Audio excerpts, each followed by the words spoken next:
Hey, you rusty freaks! A lot of people, even though it's been out for a while now, say they don't know how to fly the heli.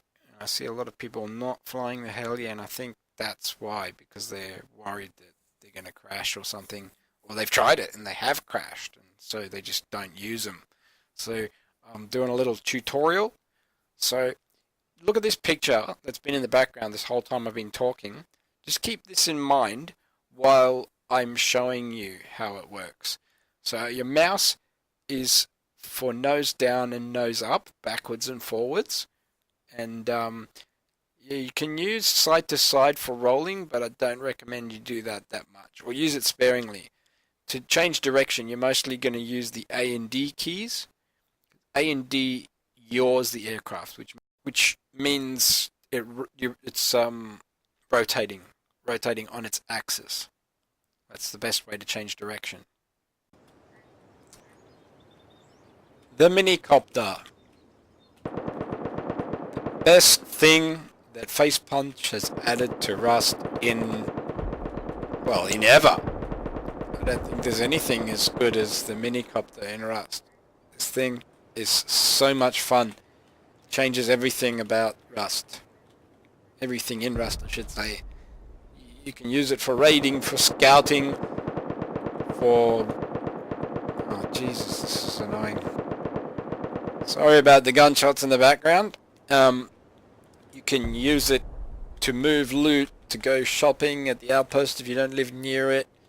The possibilities are endless. So, let me tell you about this thing. The Mini Copter. Let's go over a few features of it. It's a two-seat aircraft.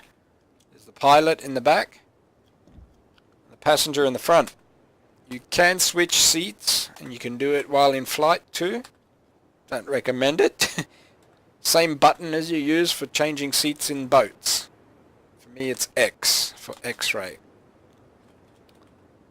It has a fuel container behind the pilot seat. You open that, you put in low grade. It can take damage. If you're flying and someone shoots you, especially if it's got low health, they will destroy your Mini Copter.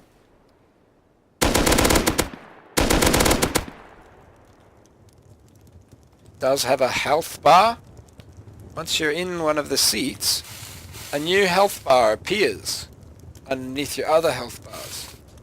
You can see now it's got a health of only 910 because I shot it. You can repair them. You need a repair hammer.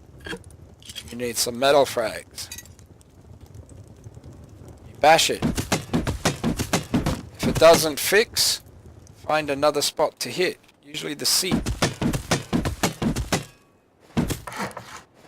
There we go. Now that we sit in it, it's got 1,000 health. What else? I think that's about it. It's a three-wheel machine. Let's talk about how you fly it. You start the engine by pressing W. Once you've pressed W, even if your finger's not on the key, the rotors will wind up until they reach the speed that you can fly at. If you want to drive it, you hold down Control and move forward and left and right and W and S backwards and forwards, just like you would drive a car in Rust. Once you take your finger off Control, it will lift off. W is like thrust, which just makes the rotor go kind of faster and faster, so to speak, giving you more thrust straight upwards. Remember the picture? Pause here if you want to check it out. Now, because it's a helicopter, you don't have any thrust, boosting out the back end. The way to move forward is to tilt your nose down. If you tilt your nose down, it'll fly forward. But be careful, because as you tilt your nose down, you also go downwards. So it's like a combination of down and up, down and up.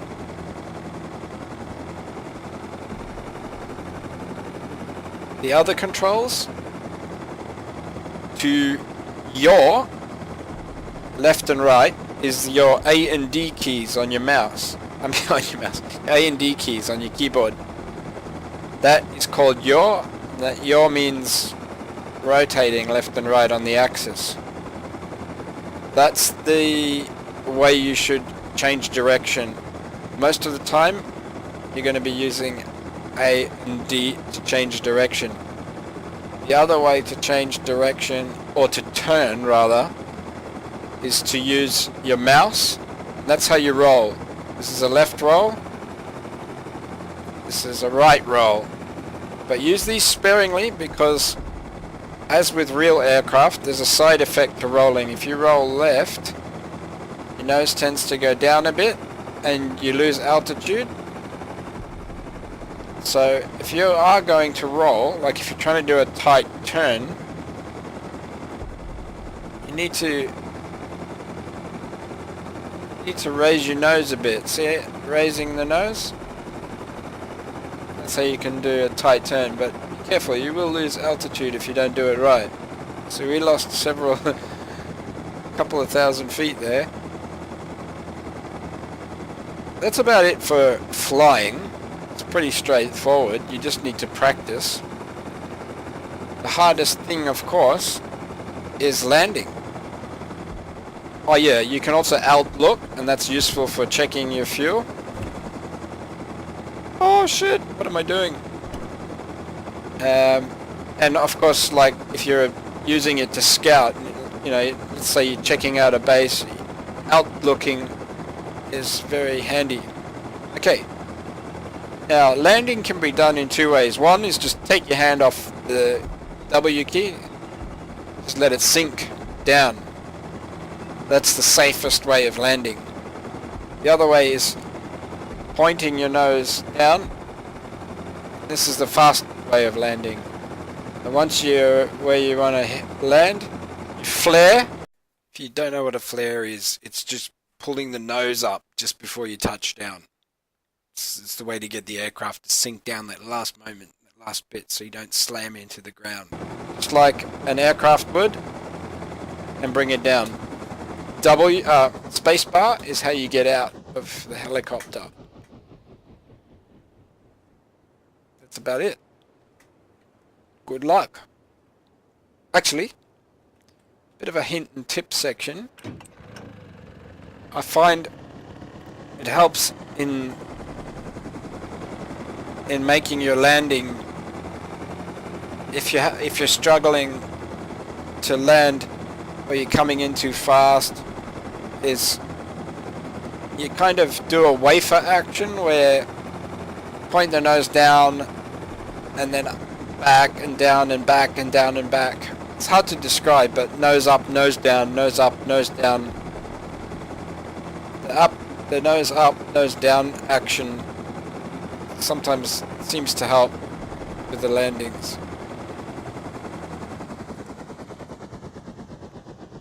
That's the gist of your mini copter. If I were you, I would get on a build server like this, and if it has a menu like this where it says select spawnable, click on that, you type mini in there, and that's your mini copter. Once you've selected that, you can now press Shift E and spawn them in. Good luck and happy aviating. Paxus out.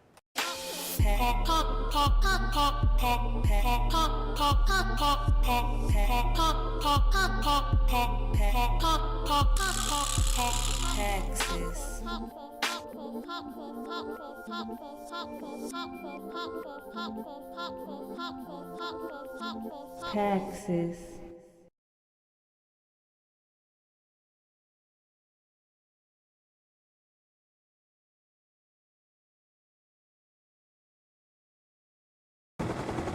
Just a couple of other things you can do in flight. Oh shit, we've run out of fuel. Okay, eject, eject, eject. See, I jumped out just before it crashed, and I'm alive. Didn't help that I landed in the barbed wire. That's something Face Punch needs to do, is add a fuel gauge. I would also like an altimeter so that you can land at night, or to help you land at night. But yeah, that's about all I can tell you. This is my awesome base, guys. This is my heli landing pad complete with lights, and this is my little hangar. I recommend you make the hangar 2x2. This is way too small. I had trouble. And if you put your heli in a hangar this small, the wheel will clip through this last wall and it'll fall off the edge. I mean, assuming your base is high up like this. It probably wouldn't fall off if there was another floor there. Okay, that's it for now. Good luck.